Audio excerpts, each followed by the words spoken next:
Video like जरूर कर लीजिए और ऐसे वीडियो लगातार फ्री में पाने के लिए चैनल को तुरंत सब्सक्राइब कर लीजिए और बेल आइकन को जरूर टैप कर लीजिए ताकि आगे भी सारे वीडियो आपको मिलते रहे। यूट्यूब में फॉलो करते हैं तो प्लीज ये वाला फ्री टेलीग्राम चैनल जरूर ज्वाइन कर लीजिएगा। सारे नोटिफिकेशन, सारे अपडेट यहीं पे आते हैं, ध्यान रखिए। Hello everyone, welcome you all to study for civil services. आज की हमारी डेट है 1 जुलाई। पिछला जो है 30 जून का लेक्चर जो है वो अपलोड नहीं हो पाया क्योंकि थोड़ा मेरा तबीयत जो है जो खराब था, क्योंकि जो है कोल्ड और फीवर टाइप था, तो इसलिए वो रिकॉर्डिंग हो नहीं पाई। बट अब से जो होंगी रिकॉर्डिंग्स वो बिल्कुल रेगुलर ही आपको मिलेंगी। तो हम लोग जो है यहाँ पर स्टार्ट करने वाले हैं हमारी आज की 1 जुलाई के लिए।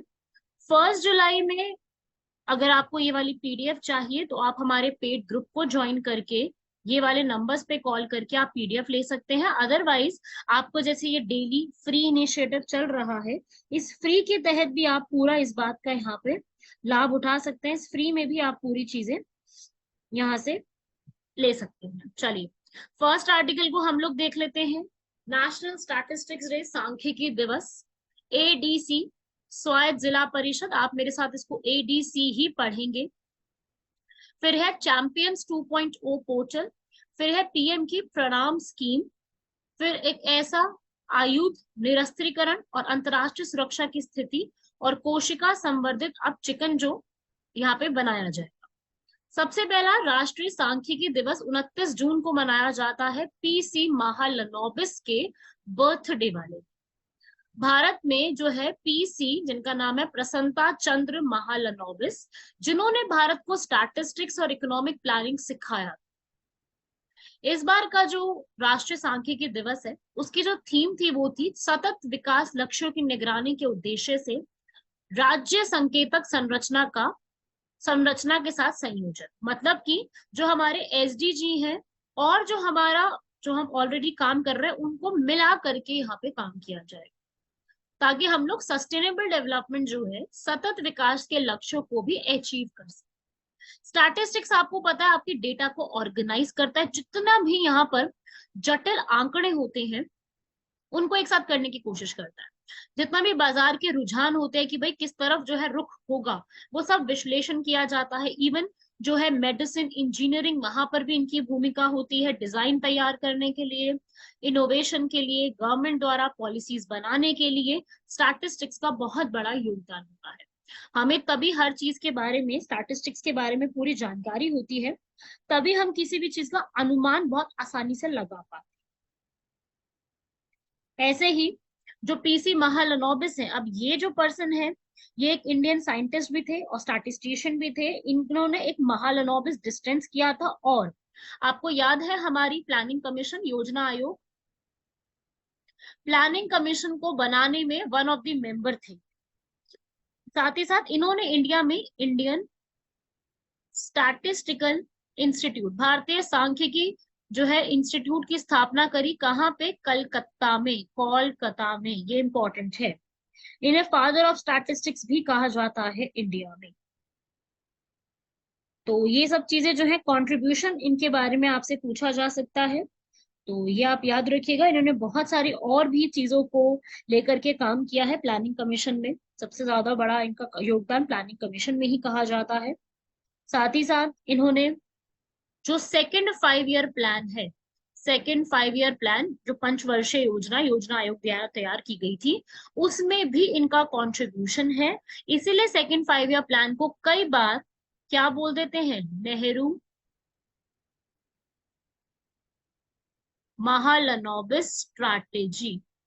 नेहरू जी और महालनोबिस की स्ट्रैटेजी कही जाती है, क्योंकि नेहरू जी तो देखो प्लानिंग कमीशन के चेयरमैन थे, प्राइम मिनिस्टर होते हैं ना, तो वो थे।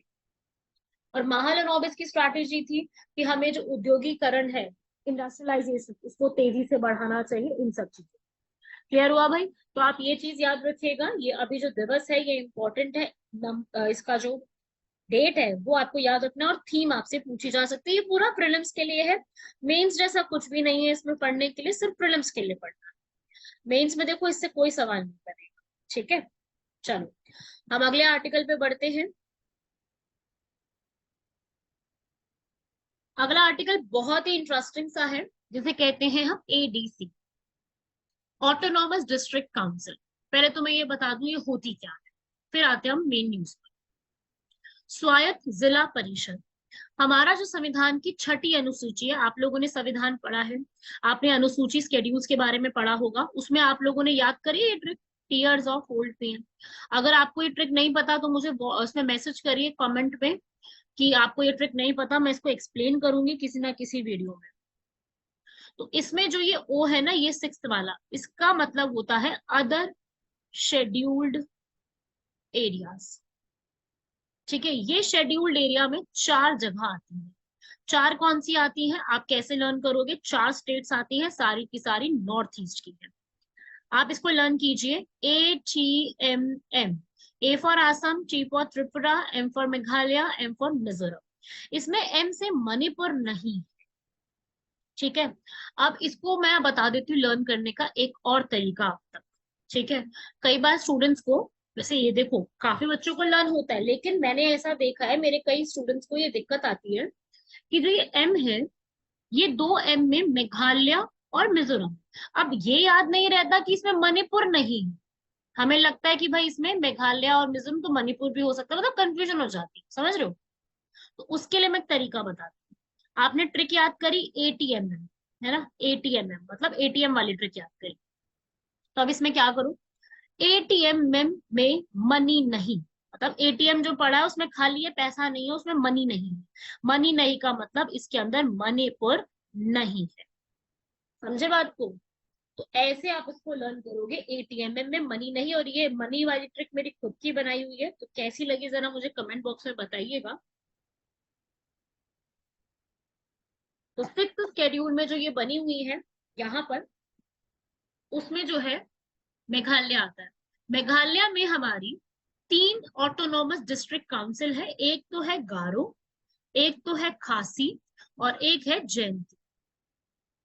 ठीक है, तो यहाँ पर इस खासी वाली में, मणिपुर में जो अभी वायलेंस चल रहा है, उससे काफी सारे लोग जो खासी का एडीसी वाला एरिया है वहां पे आना शुरू हो गए। ये है न्यूज, क्योंकि मणिपुर आपको पता है बहुत ज्यादा अभी न्यूज में चल रहा है। तो मणिपुर में, मणिपुर के लोग काफी सारा माइग्रेट कर रहे हैं। खासी हिल स्वायत्त के जिला परिषद जो है, खासी का ऑटोनॉमस डिस्ट्रिक्ट काउंसिल, वहां पे मूव करते जा रहे हैं। समझ रहे हो बात को? तो याद हो जाएगा अब आप सबको। क्या याद करना है इसमें? आपको याद करना है मेघालय में 3 है, कौन सी? गारो, खासी, जयंतिया। ये गारो, खासी, जयंतिया हिल्स के नाम भी हैं, ये वहां की लैंग्वेज भी है, ये वहां के लोग भी हैं, और वहां की ऑटोनॉमस डिस्ट्रिक्ट काउंसिल। और त्रिपुरा में त्रिपुरा के नाम से है, जो एक लिखा है ना आगे, ये त्रिपुरा में त्रिपुरा डिस्ट्रिक्ट काउंसिल है। आसाम में कौन सी है? जैसे एक बोडो डिस्ट्रिक्ट काउंसिल, क्योंकि वहां पे ये बोडो पीपल के लिए काम देती है। ठीक है, तो ऐसे ही ये इनके जो मेन मेन वहां के ट्राइब्स होते हैं ना, उनके नाम पे डिस्ट्रिक्ट काउंसिल कौन बनाता है? ये आपको पता है कौन बनाते हैं? ये बनाई जाती है उस राज्य के गवर्नर द्वारा। जो इनकी साल भर की रिपोर्ट भी होती है ना, वो भी गवर्नर को सबमिट की जाती है। गवर्नर आगे प्रेसिडेंट तक ले जाते हैं, हमारे राष्ट्रपति तक, और वो आगे फिर संसद पार्लियामेंट तक पहुंचाते हैं। ठीक है, तो ये आप याद रखिएगा। ऑटोनॉमस डिस्ट्रिक्ट काउंसिल में 30 मेंबर से ज्यादा नहीं हो सकते हैं, जो उन लोगों के लिए काम करेंगे। जैसे गारो डिस्ट्रिक्ट काउंसिल है, तो गारो पीपल के लिए वो काम देखेगी। और ये 5 सालों के लिए बनाए जाते हैं, जिसमें से 4 गवर्नर नॉमिनेट करते हैं और बाकी 26 इलेक्शंस के माध्यम से चुने जाते हैं। इन सभी डिस्ट्रिक्ट काउंसिल का टर्म जो है वो 5 साल का होता है। इनका काम क्या होता है? उस इलाके के जो भी भूमि संबंधी है, वहां के निर्माण के ऊपर रूल्स बनवाना, वहां के वनों के ऊपर कि भाई ये वन आरक्षित है, इस पे सरकार का जो है वो क्या रहेगा, सभी प्रकार के ना वनों के ऊपर कि भाई वन से कितना जो है वो प्रोड्यूस जो होता है उसका कैसे मैनेजमेंट करना है। जो भी उस ट्राइब के चीफ है, प्रमुख है, उसकी वहां पे नियुक्ति करना, संपत्ति का अधिग्रहण, विवाह, तलाक, ग्राम न्यायालय के गठन, इन सब से जुड़ी हुई चीजों के ऊपर रूल्स बनाना। साथ ही साथ ये इनकी जिम्मेदारी है और स्कूल्स भी कौन से? सिर्फ प्राथमिक औषधालय, बाजार, घाट, मत्स्य पालन, सड़कें, इन सब का निर्माण और प्रबंधन भी ये देख सकते हैं। क्लियर हुआ? साथ ही साथ ये जो भी नॉन ट्राइबल एरियाज में मनी लेंडिंग होता है, थोड़ा उसको भी देखते हैं। इनके पास काफी सारा पैसा आता कहाँ से है? इनके पास रेवेन्यू का स्रोत, जैसे हम पंचायत में पढ़ते हैं रेवेन्यू का स्रोत, तो यहाँ पे रेवेन्यू का स्रोत क्या है? यहाँ पे इनका रेवेन्यू का स्रोत है जो भी यहाँ पर टैक्स लगता है, जो भी पशु वाहन नाव पे टैक्स लगाना, बाजार में वस्तु के प्रवेश पर टैक्स लगाना, विद्यालय औषधालयों के रखरखाव के ऊपर टैक्स लगाना, वो सारी चीजों के टैक्सेस के थ्रू इनके पास पैसा आता है। बाकी सारा पैसा इनको स्टेट की गवर्नमेंट भी आके देती है। स्टेट की गवर्नमेंट की भी जिम्मेदारी होती है कि इनको टैक्सेस वगैरह सारा उपलब्ध कराए। तो ये आपको याद रखना है, 6 शेड्यूल में ये सारी बातें लिखी हुई है, जो क्योंकि 6 शेड्यूल आर्टिकल 244 के तहत चलता है। गवर्नर के पास पावर है, इन जितने भी ये डिस्ट्रिक्ट काउंसिल्स हैं, इनका नाम चेंज करना है, इनका एरिया बढ़ाना है, या कोई भी दो ऐसी काउंसिल्स है उनको मिक्स कर देना है, मर्ज करना है, स्प्लिट करना है, सब कुछ यहाँ पे होता है। ठीक है? कभी भी पार्लियामेंट कोई रूल बनाती है ना, कभी भी संसद ने कोई बनाया, वो डायरेक्टली इन जगह पे अप्लाई नहीं होता। पहले वो ऑटोनॉमस डिस्ट्रिक्ट काउंसिल स्वायत्त जिले में जाएगा, वो अपने आप देखेंगे और फिर उसको वहां पर इम्प्लाई किया जाएगा, फिर इम्प्लीमेंट होगा। ठीक है? तो इस तरीके से याद रखिएगा, यहाँ पर इनको काफी ज्यादा पावर दे दी गई है, स्टेट गवर्नमेंट के बिहाफ पे काम करते हैं, लेकिन इनके पास काफी ज्यादा आज भी फंड की कमी रहती है। प्लस ये जो बहुत सारे विभिन्न समूह होते हैं उनके बीच में भेदभाव और संघर्ष ये काफी ज्यादा देखने को मिल रहा है। काफी ज्यादा ये है ना, कॉन्फ्लिक्ट्स होना ग्रुप्स के बीच में, ये बहुत ज्यादा देखने को मिल रहा है आज के समय में। साथ ही साथ ये जो है पूरी तरीके से इनका जो आप कह लीजिए कि जो फंड्स होते हैं ना, दोनों के पास आने वाले फंड्स बहुत कमी रहती है। ठीक है? और सारा ज्यादातर इनको जो है परिषद जो होती है अपने क्षेत्र के कोई भी विकास वहां पे करना है, उसके लिए उनको बहुत ज्यादा राज्य सरकारों पर निर्भर रहना पड़ता है। ठीक है? तो पंचायती राज में जैसा होता है ना कि 1/3 वुमेन के लिए रिजर्वेशन होगा, SC ST के लिए, यहाँ पर सबसे बड़ी बात विमेन के लिए, महिलाओं के लिए कोई भी आरक्षण नहीं दिया गया है। जबकि पंचायत और म्यूनिसिपैलिटी में 1/3 वुमेन के लिए है, यहाँ नहीं। साथ ही साथ कोई एक अच्छी खासी यहाँ पर एक मूल्यांकन और रिकॉर्ड रखने के लिए कोई कुशल समिति तो है नहीं। उसकी वजह से यहाँ पर बहुत बड़े स्केल पे व्यापक स्तर पर भ्रष्टाचार जो है वो देखने को मिलता है। Corruption is at the ultimate level, right? तो यहाँ पर थोड़ा सा ये चीजें यहाँ पर आपको देखने को मिलेंगी। और साथ ही साथ यहाँ पर मैक्सिमम पावर्स गवर्नर के हाथ में दे दी गई है, इसलिए जो परिषद जो होते हैं ना, वो सिर्फ गवर्नर के हिसाब से ही यहाँ पर काम देखते हैं। तो इनके पास यहाँ पर बहुत ज्यादा लोकतांत्रिक अधिकार नहीं है। तो ये जो है इनके पास काफी कम पावर है। अब इसके लिए आगे अनुसरणीय कदम यही हो सकते हैं कि जितने भी इस तरीके की चीजें हैं उनको यहाँ पर एक ट्रेडिशनल प्रैक्टिसेस के साथ और ज्यादा जोड़ना चाहिए। प्लस ऐसा मानना है मेरा कि महिलाओं की भागीदारी यहाँ पर सीमित है, तो इसको और ज्यादा बढ़ावा देने की जरूरत है। समझे बात को? तो ये वाला पूरा आर्टिकल जो आपने पढ़ा ये प्रीलिम्स में पूछा जा सकता है। बाकी देखिए मेंस में अगर सवाल बनेगा भी तो ज्यादा डिटेल में नहीं बनेगा, सिर्फ ये बनेगा कि 6 शेड्यूल क्या होता है। और ये यूपीएससी के मेंस में बहुत कम चांसेस है पूछा जाएगा, लेकिन ये यूपी पीसीएस के मेंस में चांस है कि बन सकता है। यूपी पीसीएस का मेंस में तो देखो मुझे ऐसा लगता है कि बिल्कुल बिल्कुल चांस है, क्योंकि इसमें लिखने के लिए बहुत सारी चीजें, आपने देखा कितना बड़ा आर्टिकल बना दिया इसका, तो बहुत सारे पॉइंट्स आप इसका लिख सकते हैं। समझे? तो इसमें लिखने के लिए अपने पास बहुत सारी चीजें हैं, तो उसी रिस्पेक्ट में आपको ये चीज याद रखनी कि लिखने के लिए अपने पास काफी सारा है, तो इससे सवाल आगे के समय में बन सकते हैं। ठीक है भाई? चलिए अगले क्वेश्चन पे बढ़ते हैं। अगला देख लेते हैं इसमें आर्टिकल, ये आप पढ़ लीजिएगा यहाँ पर पूरा, या आप स्क्रीनशॉट ले लो, इसको रीड कर लो वीडियो को पॉज करके।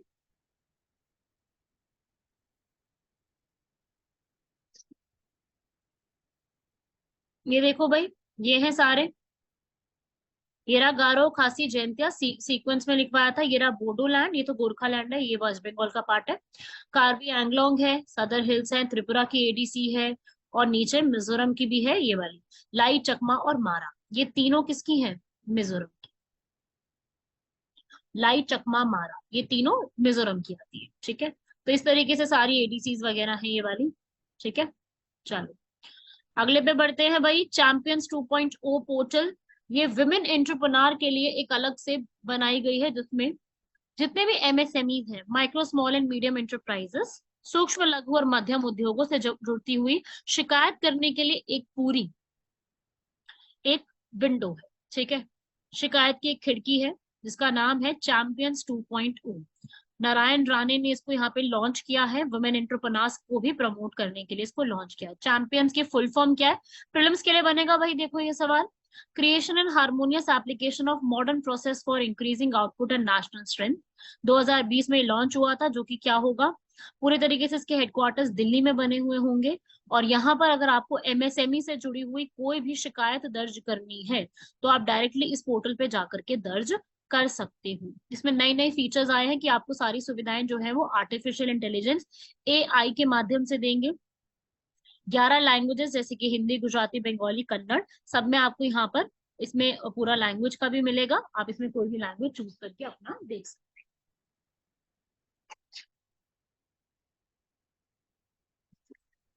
एमएसएमई क्या होता है?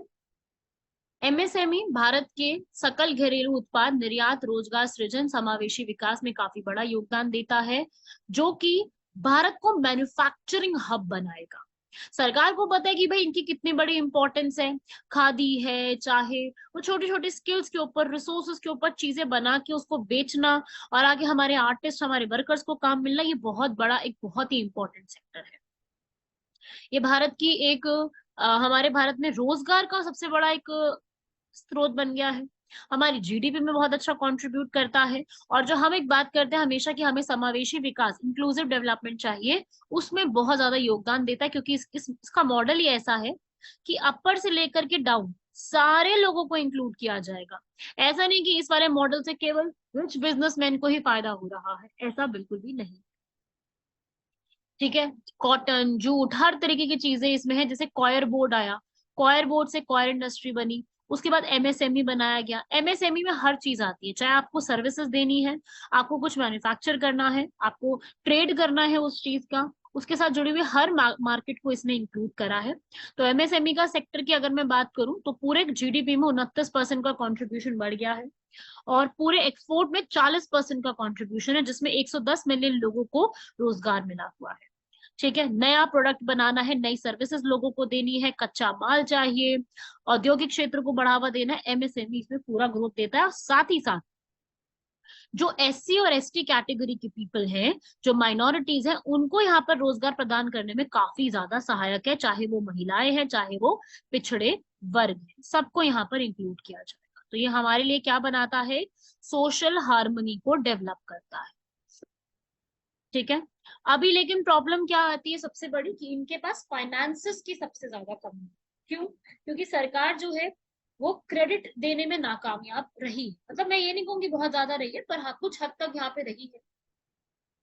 या तो इंटरेस्ट रेट बहुत हाई होता है, या तो कोलैटरल जो होती है ना, जो आपको कुछ गिरवी रखना होता है, उसमें प्रॉब्लम आ जाती है, या कॉम्प्लिकेटेड प्रोसेस है, डॉक्यूमेंटेशन इतनी ज्यादा हर एक करने की बस की बात नहीं होती। तो ये बहुत ज्यादा प्रॉब्लम। नई टेक्नोलॉजी नहीं आई है इसके अंदर, अभी तक टेक्निकल सपोर्ट नहीं मिलता है, मार्केट तक एक्सेस पूरी तरीके से नहीं मिलता, मार्केटिंग स्किल्स का इंफ्रास्ट्रक्चर बहुत अच्छा नहीं है, पॉलिसीज नहीं बनाई गई है।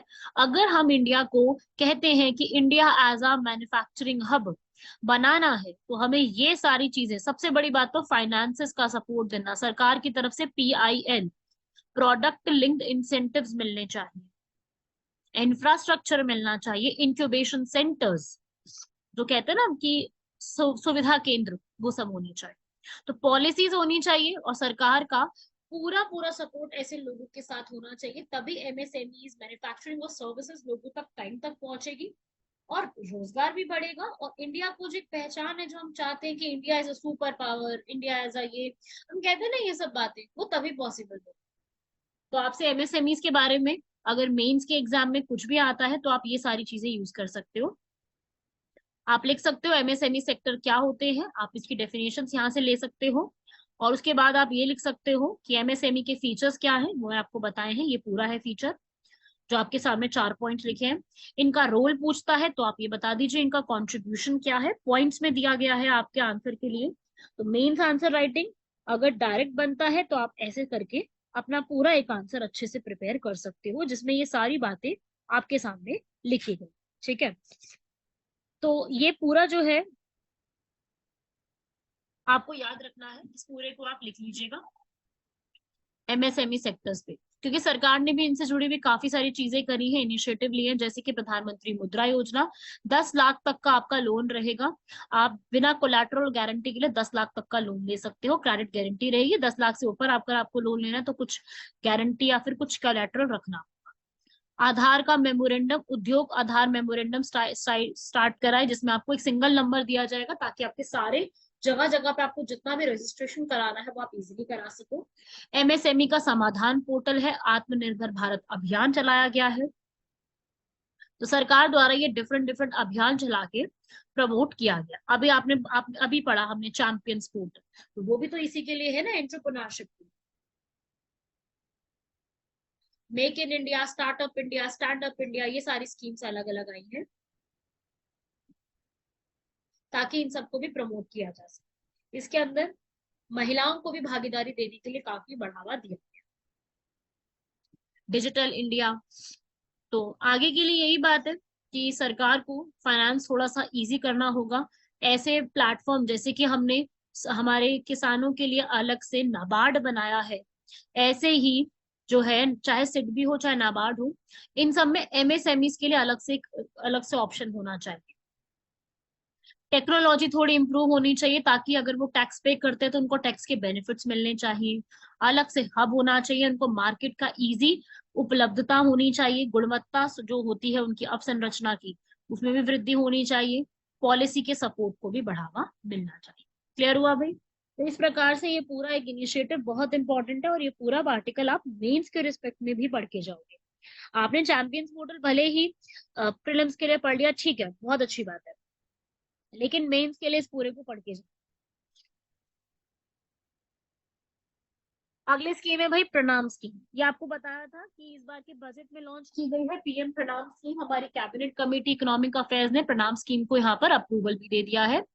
और इसमें क्या है, प्रणाम का मतलब क्या है? पी फॉर, यहाँ पे आप पढ़ते जाइए, restoration awareness generation, nourishment and amelioration of earth, mother earth, धरती माता की पुनर्स्थापना, जागरूकता सृजन, पोषण सुधार के उद्देश्य से शुरू किया गया पीएम कार्यक्रम, जिसके अंदर हमारी जो फर्टिलाइजर्स उर्वरक होंगे उनको यहाँ पर जैविक उर्वरकों को उपयोग बढ़ाया जाएगा। मतलब कि केमिकल फर्टिलाइजर्स का इस्तेमाल कम करके हम सिर्फ जैविक फर्टिलाइजर्स को ही उपयोग करेंगे, और जो जो यहाँ पर जैविक फर्टिलाइजर्स को यहाँ पर उपयोग में लाएगा उसको इंसेंटिव भी दिए जाए। ठीक है, तो इसमें क्या है, इसके लिए कोई सेपरेट बजट नहीं आया है, जो ऑलरेडी उर्वरकों के लिए स्कीम चल रही है उन्हीं से पैसा लेके यहाँ पे इस्तेमाल करके लोगों को इंसेंटिव दिया जाएगा। तो यहाँ पर फर्टिलाइजर्स जो है उसके लिए दिया जाएगा। गवर्नमेंट यहाँ पर पूरा फर्टिलाइजर्स को देखेगी, और इसमें आप पढ़ सकते हो इधर भी स्टेट के पास पैसा पहुंचाया जाएगा, स्टेट आगे अपने लोगों को, अपने फार्मर्स को यहाँ पर सब्सिडी के रूप में पैसा ये वाला देगी अगर आप जैविक फर्टिलाइजर्स का इस्तेमाल। ठीक है भाई, तो पीएम प्रणाम स्कीम इस बार के बजट में आई थी, इसको याद रखिएगा, या आप पूरा पढ़ सकते हो। इसका ऑब्जेक्टिव क्या है पूछा जा सकता है, प्रणाम की फुल फॉर्म पूछी जा सकती है, इसका रोल पूछा जा सकता है। ठीक है, अगला भाई आयुध निरस्त्रीकरण और अंतरराष्ट्रीय सुरक्षा की स्थिति। पिछले एक वर्ष में जितना भी न्यूक्लियर का आर्मामेंट है वो बहुत बढ़ गया है। अभी एक रिपोर्ट आई है जो कि सिप्री निकालती है, आपको पता है ना, सिप्री का काम है सारी आर्मामेंट जितने भी वेपन्स होते हैं उसकी पूरी रिपोर्ट निकालना। उनके हिसाब से जनवरी 2023 तक पूरे वर्ल्ड में करीब करीब 10,000 न्यूक्लियर वेपन्स है जो कि बढ़ गए हैं पहले से, और इनमें से करीब 3800 ऐसे वॉरहेड्स हैं, मिसाइलें हैं जो स्थापित किए जाने योग्य हैं। ठीक है, और इनमें से काफी हद तक जो है ना वो रशिया से बिलोंग करते हैं, काफी हद तक इनमें से रशिया की मिसाइल से। बाकी जो 9 ऐसी हमारी न्यूक्लियर आर्म्ड जो स्टेट्स है जिनके पास न्यूक्लियर पावर है, जैसे कि USA, Russia, UK, France, China, India, Pakistan, north Korea और इजराइल, ये अपनी और ज्यादा सिस्टम को कैपेबल बनाते जा रहे हैं, जिसमें ये कहा जा रहा है आगे आने वाले समय में न्यूक्लियर आर्सेनल बहुत बढ़ने वाला है आगे आने वाले समय में चाइना में। ठीक है। इंडिया का भी न्यूक्लियर वेपन्स का पाइल 164 कहा गया है, जबकि चाइना के पास 350 से 410 तक जाएगा। इंडिया के पास जो है 164 तक कहा गया है। पाकिस्तान के पास 170 न्यूक्लियर हेड्स है। ठीक है। तो इस तरीके से ये पूरा एक सिस्टम जो है वो न्यूक्लियर हेड्स का बताया गया है कि कितने परमाणु हथियार है। तो ये एक रिपोर्ट याद रखिएगा। रिपोर्ट रिलीज कौन करता है ये आपको पता होना चाहिए। सिप्री, फुल फॉर्म देख लेंगे सिप्री की। स्टॉकहोम, स्टॉकहोम आपको पता है स्वीडन की कैपिटल है। International peace and research institute, जो कि पीस और रिसर्च के ऊपर पूरा एक रिपोर्ट तैयार करता है। लास्ट आर्टिकल है हमारा। अभी मैंने आपको लास्ट इलेक्शन में भी बताया था कि एक ऐसा मीट होगा जो लैब में ग्रो किया जाएगा। तो अभी ये लैब ग्रोन मीट आ रहा है और यूएसए ने इसको अप्रूव किया है। सिंगापुर में ऑलरेडी ये कल्टिवेटेड में है, अभी एक लैब में ही ग्रो किया जाए। इसमें क्या होगा कि जो एक चिकन होगा उसी के एक सेल को लेबोरेटरी में ग्रो करके उसी को रेप्लिकेट किया जाएगा। उनको एक ऐसे एनवायरमेंट जो है वो फेवरेबल एनवायरमेंट, अनुकूल परिस्थिति दी जाएगी, उसके हिसाब से वो आगे ग्रो करेगा। ठीक है। तो इससे सबसे बड़ी बात, सबसे इंपॉर्टेंट पॉइंट इससे होगा क्या, हमारा एनवायरमेंट में कार्बन एमिशन बहुत कम हो जाएंगे। सबसे पहली चीज, ग्रोथ के प्रोसेस में सबसे पहले जो चिकन की सेल्स होंगे वो पृथक्करण करेंगे, मतलब वो आगे आइसोलेट करके रख दिए जाएंगे, जैसे मान लो बायोरिएक्टर, और उनको वो सारी कंडीशंस वहां पे दी जाएंगी जो उनको ग्रो करने के लिए, अपने आप को बढ़ाने के लिए चाहिए होती है। एक ऐसा एटमॉस्फेयर दिया जाएगा, उसके हिसाब से वो आगे वो अपना ग्रो करते जाएंगे। वो 1 से 2 हफ्तों तक वो अपना आगे रेप्लिकेट करेंगे। रेप्लिकेट का मतलब होता है वो आगे अपने आप को 2 से 3, 3 से 6 ऐसे बनेंगे। और इन्हीं के साथ साथ बार बार यहाँ पर जो कंपनीज इसको बना रही है वो उनका सेफ्टी का चेक देखती रहेगी। तो इस तरीके से पूरा देखा जाएगा। लेकिन आज के टाइम पे क्या है, इसको बोला गया कि पहले तो लोग इसको एक्सेप्ट करेंगे या नहीं ये नहीं पता। दूसरी चीज, इसका कॉस्ट कितना रहेगा अभी ये भी नहीं पता। अभी बहुत सारे चैलेंजेस हैं।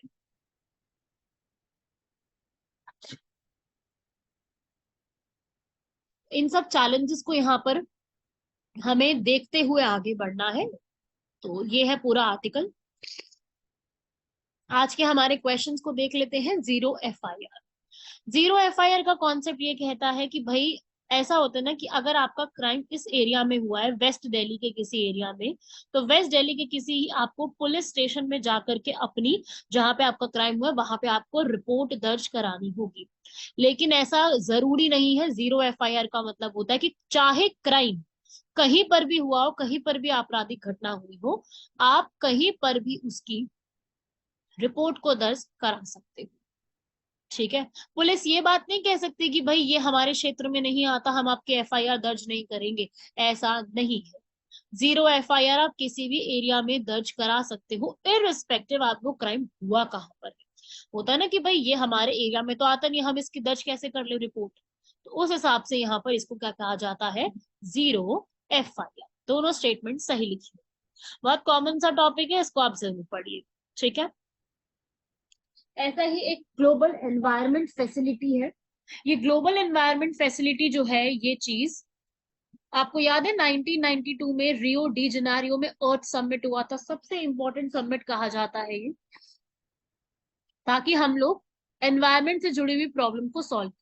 तो उससे जुड़ा हुआ है कि यहाँ पे क्या बनाया गया, एक फंड जिसमें 184 कंट्रीज हैं इंडिया को इंक्लूड करके, जिसमें जैव विविधता की जो हानि होती है, जलवायु परिवर्तन, प्रदूषण, पॉल्यूशन और महासागर पे बढ़ते हुए तनाव, इन सबको कम करने के लिए एक अलग से फंड डेवलप किया गया जिसका नाम क्या है, ग्लोबल एनवायरमेंट फैसिलिटी।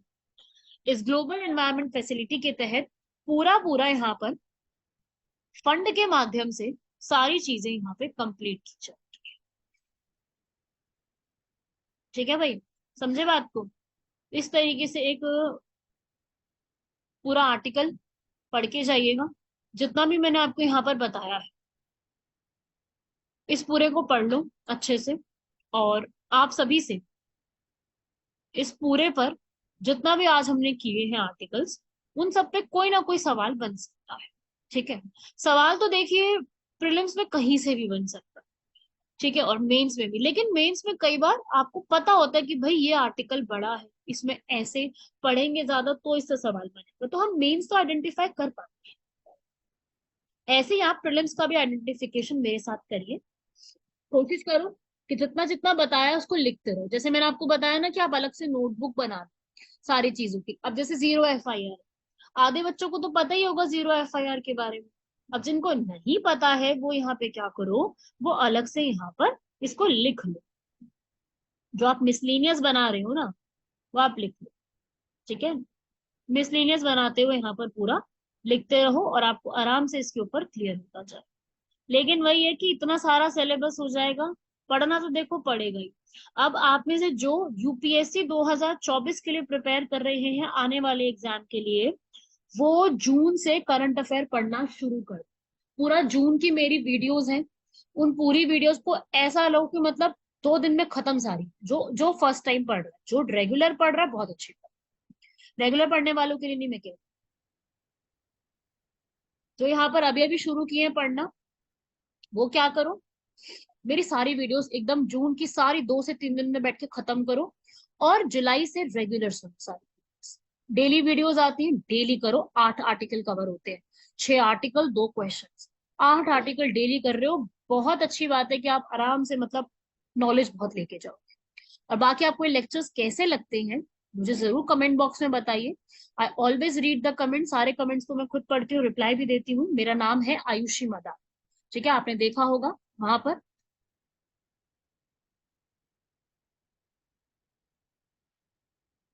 तो आप सभी लोग इस पूरे पर जो है करिए, पढ़ना शुरू करिए। सब चीजें बहुत इंपॉर्टेंट है, बहुत जरूरी है सारी चीजों को स्टडी करना टाइम से।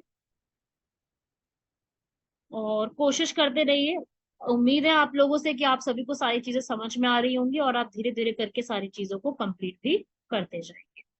तब तक के लिए धन्यवाद, शुक्रिया, जय हिंद। मिलते हैं आप लोगों से कल की क्लास में।